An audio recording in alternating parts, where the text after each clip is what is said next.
એટલે અહંકારને સમજવો કઠણ. અહંકાર આવે એટલે શું કરે તમે જોજો. બે કામ કરે. એક, માણસ અક્કડ થઈ જાય, અને બીજું માણસ અંધ થઈ જાય. અંધ એટલે આંખો ન ફૂટી જાય, સમજણમાં અંધ, વિવેકમાં અંધ થઈ જાય. સારા સારાને સારા ખોટાને સાચા ખોટાને કાંઈ જોઈ ન શકે. આ બે કામ અહંકાર કરે, બસ. એ બેમાં બધું આવી જાય.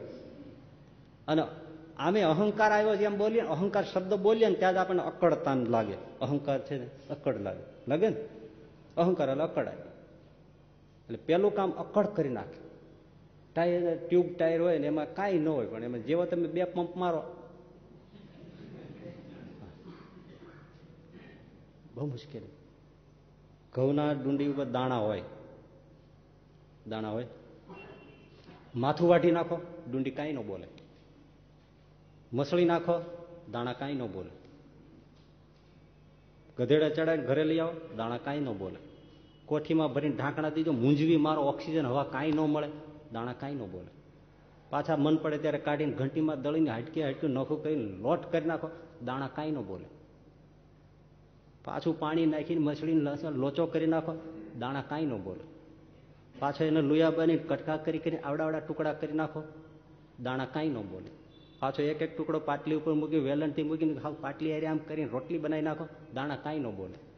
હળગતા તવા ઉપર નાખો, ડામ પડી જાય વહામાં, દાણા કાંઈ ન બોલે. ફરીથી આમ નાખો, દાણા કાંઈ ન બોલે. લઈને કોલસાના હળગતા ભઠ્ઠા ઉપર નાખો, અને ઘઉંના દાણાને એમ થાય મારા જેવું કોઈ સહન ન કરે, અને ફૂલે.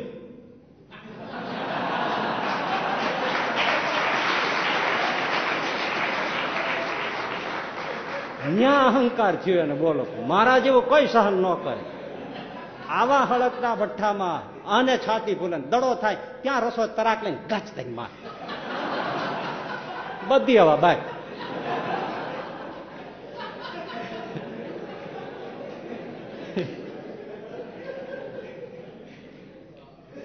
એટલે અહંકાર છે ને આ બહુ વિચિત્ર છે.